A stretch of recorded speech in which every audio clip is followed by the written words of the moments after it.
Assalamualaikum warahmatullahi wabarakatuh. Salam sejahtera buat semua.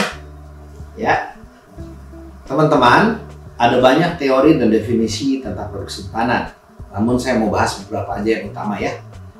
Pertama adalah menurut Muljono tahun 2012, simpanan adalah dana yang dipercayakan oleh masyarakat kepada lembaga keuangan berdasarkan perjanjian penyimpanan dana, bisa dalam bentuk giro, deposito, sertifikat deposito, dan bentuk lain yang dipersamakan dengan itu. Menurut Kashmir 2012 juga, simpanan adalah dana yang dipercaya oleh masyarakat kepada bank dalam bentuk giro, deposito, tabungan, atau yang dapat dipersamakan dengan itu. Yang ketiga, menurut Brigham dan Houston tahun 2002, simpanan adalah dana yang ditempatkan oleh individu atau perusahaan pada lembaga keuangan dengan harapan mendapatkan imbal hasil berupa bunga. Berdasarkan pengertian tersebut, simpanan adalah dana atau uang yang dititipkan masyarakat kepada bank atau lembaga keuangan dalam bentuk tabungan, giro, deposito yang harus dijaga dan dapat dikembalikan kapan saja beserta bunganya. Nah, sekarang kita bahas konsep dasar produk simpanan ya. Yuk. Ya, pertama-tama kita bahas dulu ya manfaat dari simpanan bagi nasabah atau masyarakat. Wih, banyak banget manfaatnya. Kita bahas secara umum ya, karena ini teori. Ya, sekedar Anda tahu aja. Yang satu, manfaatnya adalah membantu individu dan bisnis dalam memelihara nilai dana mereka dari dampak inflasi. Yang kedua, memberikan perlindungan terhadap resiko kebangkrutan lembaga keuangan dan kerugian dananya kalau hilang. Yang ketiga, membantu dalam menyediakan dana darurat guna menghadapi keadaan tak terduga. Kalau ada keluarga sakit, ada kecelakaan, ada musibah, kita butuh dana darurat. Yang keempat, membantu mengelola keuangan keluarga dan menghindari pengeluaran yang nggak perlu. Kalau nggak pakai simpanan, dipakai aja tuh, konsumtif, belanja aja tuh, tahu habis. Ya. Yang kelima, membantu dalam persiapan dana untuk masa depan. Misalkan anaknya mau sekolah, pendidikan dia di masa depan, untuk nikah, nah itu di persiapan dananya itu. Ya. Yang keenam, membentuk dan mendorong disiplin dalam manajemen keuangan. Yaitu apa? Tiap bulan kita pastikan nabung, nyimpan. Ya. Yang ketujuh, membantu dalam merencanakan keuangan jangka pendek. Ya, misalkan belanja harian, belanja mingguan, dan jangka panjang.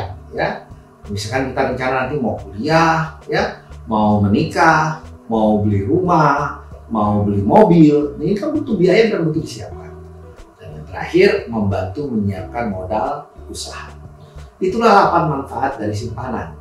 Hanya saja, bedakan simpanan dengan investasi. Kalau simpanan itu cenderung cari keamanan dananya tersimpan. Kalau investasi ada resiko dananya hilang. Ketika sebuah simpanan memiliki resiko yang tinggi, maka itu bukan simpanan lagi. Itu sudah investasi. Yuk, kita lanjut. Nah, kita sekarang akan membahas lembaga keuangan mana saja yang memberikan produk-produk simpanan. Ada bank umum konvensional ya, dan syariah juga ada sih, tapi beda nama produknya. Kalau di bank umum konvensional ada tabungan, ada giro, ada deposito, itu adalah produk simpanan. Ya, kalau di bank syariah ya tabungan syariah, giro syariah, depositonya ya syariah. Akadnya atau aturan aturan simpanannya itu berbeda. Ya. Karena bank syariah itu tidak terima bunga, ya mereka bagi hasil. Yang ketiga adalah koperasi simpan pinjam. Ada simpanan pokok, simpanan sukarela, simpanan wajib, dan lainnya. Selanjutnya ada bank perkreditan rakyat, tabungan atau deposito. Lalu ada lembaga keuangan mikro dan ada fintech. Ya kurang lebih barangnya juga produknya sama. Ya tabungannya ya seperti itu. Kita bahas satu persatu. Sebelum kita masuk lebih dalam mengenai pembahasan produk-produk tadi, saya ingin kita bahas karakteristik produk simpanan. Nah, apa aja sih karakteristik produk simpanan itu? Produk simpanan memiliki beberapa karakteristik utama yang membedakan mereka dari jenis produk keuangan lainnya. Nah, ini ya, karakteristik pertama adalah likuiditas.